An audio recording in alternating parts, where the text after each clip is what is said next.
সাতটি বড় সিদ্ধান্তের মধ্যে মহিলাদের জন্য 4 ইস্যু। আরজি কর তদন্তের ফাইল খুলেই অ্যাকশন। আরজি করের ঘটনায় সাসপেন্ড 3 আইপিএস।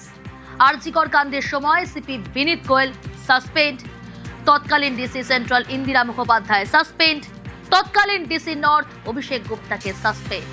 নির্যাতিতার পরিবারকে টাকা দিতে চাওয়ার অভিযোগ সাসপেন্ড করা হয়েছে 3 আইপিএস কে। মুখ্যমন্ত্রী শুভেন্দু অধিকারী কি বলেছিলেন শোনাবো আপনাদের। সিচুয়েশনটাকে মিসহ্যান্ডেলিং করা, offer financial one type of bribe, কোনো মন্ত্রী মুখ্যমন্ত্রী দিদেন টাইমে তাদের কোনো ইনস্ট্রাকশন ছিল কিনা, এগুলো আমরা সব বের করব। মিসহ্যান্ডেলিং আর পরিবারকে বেআইনিভাবে অর্থ অফার করা, আর একজন ডিসি তার প্রেস কনফারেন্সের অ্যাটিটিউড এবং language in front of media, উনার যে বক্তব্যের থ্রোয়িং, এটা নারী সমাজ, মাতৃশক্তি এবং অভয়া ইনসিডেন্ট আমাদেরকে নাড়িয়ে দিয়েছে গোটা পৃথিবীতে, এবং নিশ্চয়ই পশ্চিমবাংলার মান মর্যাদা গরিমা সব নষ্ট হয়েছে। 3 জন আইপিএস কে সাসপেন্ড করছি। মিস্টার বিনীত গোয়েল, উনি এখন এডিজি রয়েছেন আইবিতে। আরো 2 জন আইপিএস, শ্রীমতী ইন্দিরা মুখার্জি এবং শ্রী অভিষেক গুপ্তা। সিএস এর গাইডেন্সে HS as per the rules যা আছে, ক্যাডার রুল, সেটা মেনে ডিপার্টমেন্টাল ইনকোয়ারি এবং প্রসিডিংস স্টার্ট করবে। সরাসরি অর্ণব রয়েছে আমার সঙ্গে। অর্ণব, 7 সিদ্ধান্তের মধ্যে অন্যতম হচ্ছে 4 ইস্যু, এবং আরজি কর তদন্তের ফাইল খোলা হলো, খুলেই অ্যাকশন। মুখ্যমন্ত্রী শুভেন্দু অধিকারী একেবারে স্পষ্ট জানিয়ে দিলেন এবং 3 আইপিএস কে সাসপেন্ড করে দিলেন। তদন্তে কতটা প্রভাব 3 আইপিএস কে সাসপেন্ড করা, এবং কতটা আশ্বস্ত সকলে এই সিদ্ধান্তের পর?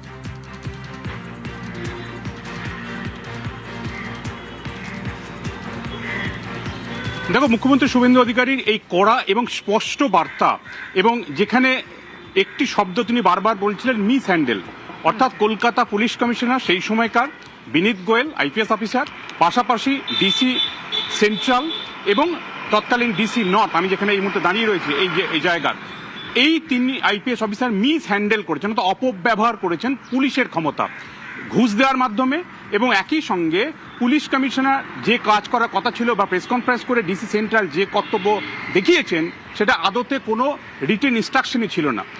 একেবারে তোমার মনে থাকবে আরজি কর এই মুভমেন্টের সময় চিকিৎসকরা তারা যখন লালবাজারের সামনে অবস্থান বিক্ষোভে বসেছে, তারা একটা মেরুদণ্ড উপহার দিয়েছিল এবং সবক শিখিয়েছিল কলকাতা পুলিশ কমিশনারকে। কার্যত সেই মেরুদণ্ড, কলকাতা পুলিশের মেরুদণ্ড কারোর সামনে নতজানুকি হয়েছিল, সেই প্রশ্নটারই উত্তর খুঁজতে চাইছে রাজ্য সরকার। সেই বার্তাই শুভেন্দু অধিকারী দিয়েছেন, এবং পরিষ্কারভাবে এই বার্তা দেওয়া হয়েছে যে সিবিআই যে পার্টটা দেখছিল, অর্থাৎ এই অপরাধের দিকটা, অর্থাৎ ধর্ষণ, খুন, চিকিৎসক, তরুণী চিকিৎসক, সেই জায়গার তদন্তের পাশাপাশি মিস হ্যান্ডেল হয়েছে, ব্রাইব অর্থাৎ ঘুষ দেওয়া হয়েছে, ঘুষ দেওয়ার চেষ্টা হয়েছে আইপিএস অফিসারদের মাধ্যমে। এই পুরো প্রক্রিয়াটা 3 আইপিএস অফিসারকে সাসপেন্ড। এটা কিন্তু খুব একটা ছোট পদক্ষেপ নয়, অত্যন্ত কড়া পদক্ষেপ। কারণ প্রথম দিন থেকে অভয়ার পরিবার, একই সঙ্গে মানুষ, এরাজ্যের মানুষ, এরাজ্যের মহিলারা যেভাবে মাঝরাতে রাস্তায় নেমেছিলেন বিচার চেয়ে, তারা এখনো প্রত্যেকে মনে করেন আলিপুর আদালতের বিচারক অনির্বাণ দাস যে রায়টা দিয়েছেন আমৃত্যু কারাদণ্ড, সেই রায়টা হয়তো আইনের খাতায় সঠিক হলেও মানুষের মনে কিন্তু সেটা সুবিচার এখনো মনে হয়নি। যেমনটা মনে হয়নি অভয়ার মায়ের, মনে হয়নি অভয়ার বাবার।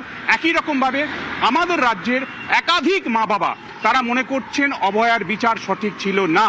তাই রাজ্য সরকারের এই কড়া এবং স্পষ্ট বার্তা, এই পদক্ষেপ, তা কিন্তু আগামী দিনে এই তদন্তের একটা নতুন চ্যাপ্টার উন্মোচন করলো, এবং এই নতুন চ্যাপ্টারে রিওপেন যে হচ্ছে তা বলার অপেক্ষা রাখে না। কারণ ওই 3 আইপিএস এর বিরুদ্ধে কিন্তু ডিপি অর্থাৎ ডিসিপ্লিনারি প্রসিডিং ইতিমধ্যে স্টার্ট করেছে রাজ্য সরকার। অন্যদিকে সিবিআই বলো, একই সঙ্গে অভয়ার পরিবার বলো, এবং যে আমৃত্যু কারাদণ্ডে দণ্ডিত যে সাজা খাটছে জেলের 4 দেওয়ালের মধ্যে, সেও প্রত্যেককেই বলছে ওই বিচারের মধ্যে খুঁত আছে। সিবিআই বলছে বিচারটা হয়েছে, কিন্তু বিরলতম ফাঁসির সাজা হয়নি, তাই তারা বিচার চাইছে। সব মিলিয়ে ইতিমধ্যে নতুন বেঞ্চ গঠন হয়েছে। কাল সোমবার হাইকোর্ট খুলে সেখানে হয়তো একটা দৃষ্টি আকর্ষণ হবে। সব মিলিয়ে যে নতুন করে ওপেন হলো তা বলার